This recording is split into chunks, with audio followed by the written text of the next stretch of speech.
Hello everyone. Today we shall discuss about RS-232 standards.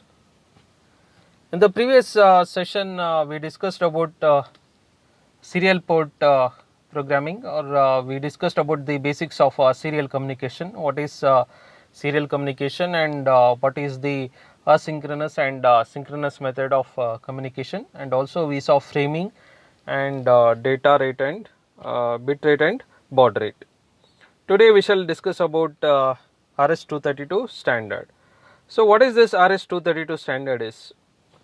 So this is nothing but it is a protocol, or you can say it's a standard that is followed by almost all equipments for proper communication.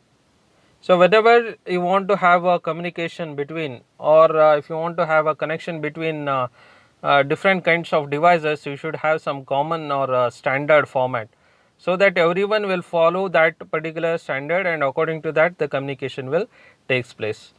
So because if you have different standards for different devices, means you will not be able to communicate properly because of different signals present in different protocols. So because of which the RS-232 was set by Electronics Industries Association in 1960. So this right side you can see that you have an RS-232 cable. It is having 9 pins. It is also called as DB9. And this RS-232 is widely used for serial communication. So this RS-232 is nothing but it is a standard for serial communication. Almost all the devices will work according to this standard, and most of the PCs you can see that they work along with this standard. This RS-232 was invented before the TTL logic. TTL logic means it is transistor logic, where you have zeros and 5 volt for representation of zeros and ones. In this RS-232, 1 is represented by -3 volt to -25 volt. So that means any voltage within this range is considered as 1, and any voltage with the range of +3 volt to +25 volt is considered as logic 0. And what about -3 to +3 volt? This was defined, this was undefined. So that's why in order to avoid this situations, what was invented was MAX232. What is this MAX232? It's an IC. MAX232 is an IC which gives the compatibility between the TTL and RS-232. That means it converts the TTL logics to RS-232 logic, and RS-232 logic to TTL logics. So most of the controllers that we see that we work is based on the TTL logic.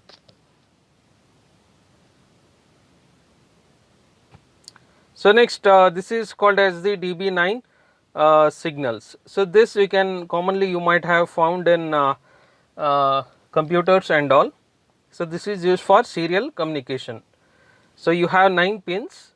First pin is data carrier detect, next is receive data, transmit data, data terminal ready, signal ground, data set ready, request to send, clear to send, and ring indicator. So totally there are 9 pins. It is called as DB9. So it was first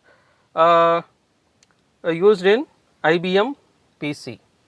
So that is IBM PC means they are the one which was designed using 86 processors.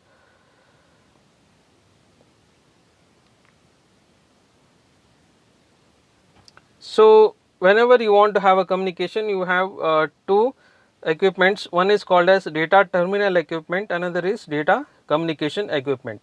So what is this data terminal equipment? Data terminal equipment refers to terminals or computers that send and receive data. Example is your PC. PC is nothing but it is a data terminal equipment.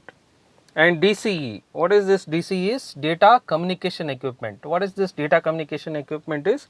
It is the one that is responsible for transferring the data. Example is your modem, that is modulator, demodulator, what do you say? So that is what we will call it as a data communication equipment. So here right side you can see a small model of data communication equipment, that is nothing but it is a modem, that is MRO Tech modem it is. Next, the simplest communication between here is the right side corner. You can see that you have PC and microcontroller. Left side is a PC and right side is microcontroller. So the communication, serial communication takes place in this way. The transmitter pin of PC is connected to the receiver pin of microcontroller, and the transmitter pin of microcontroller is connected to the receiver pin of the PC. So this is how it is done.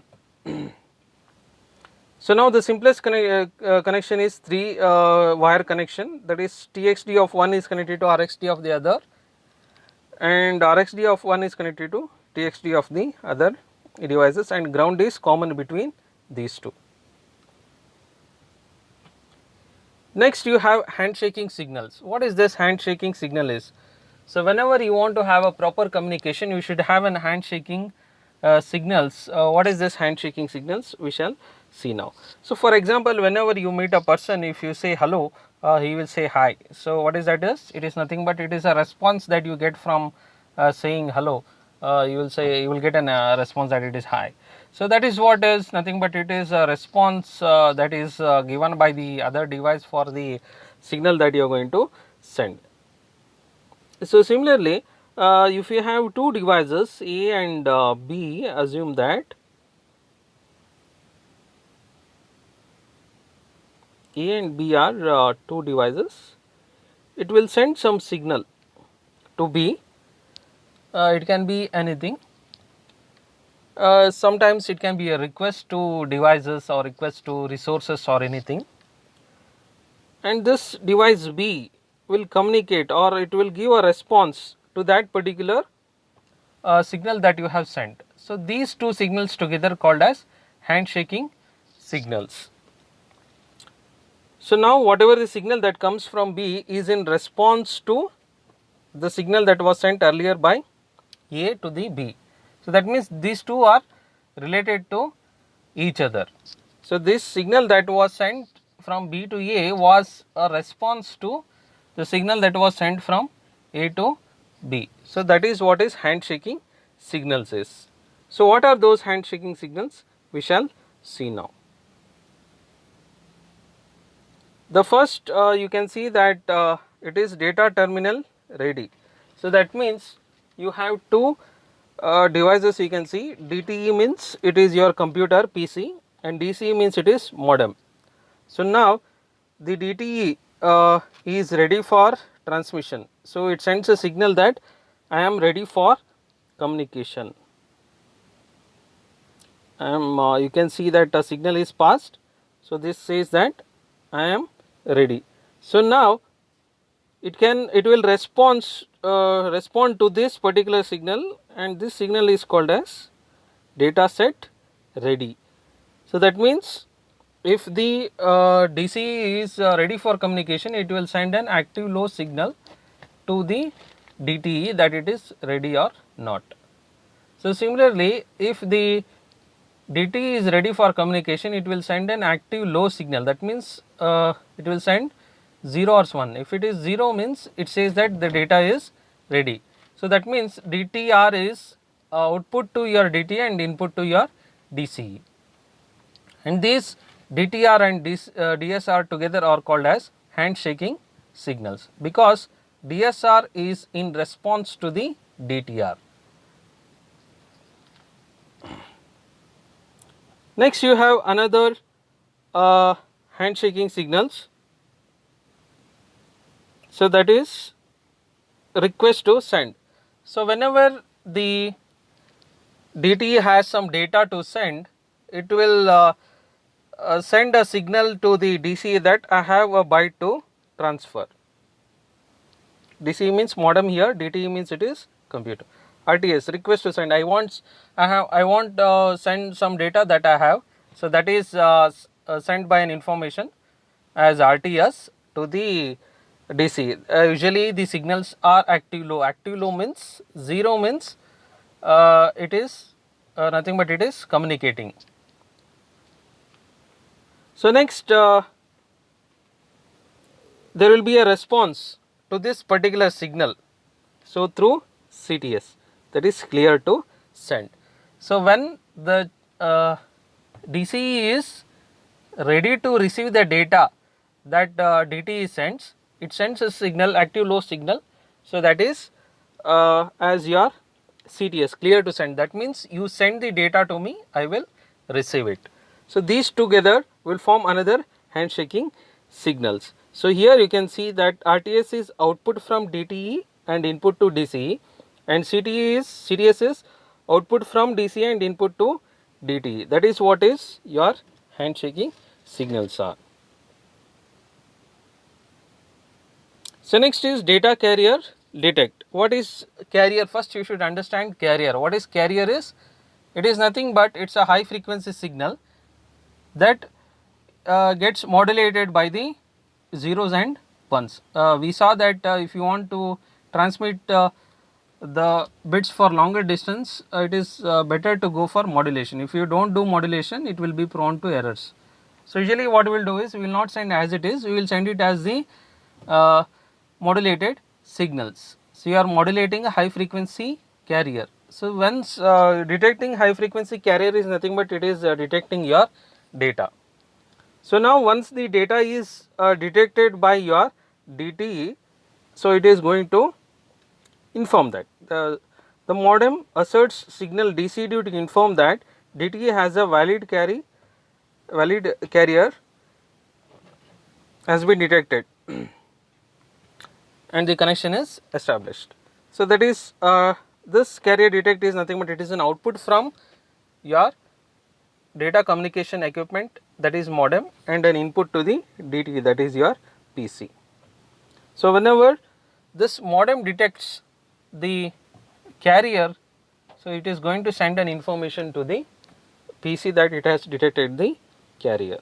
So, next this is your ring indicator. It is least used.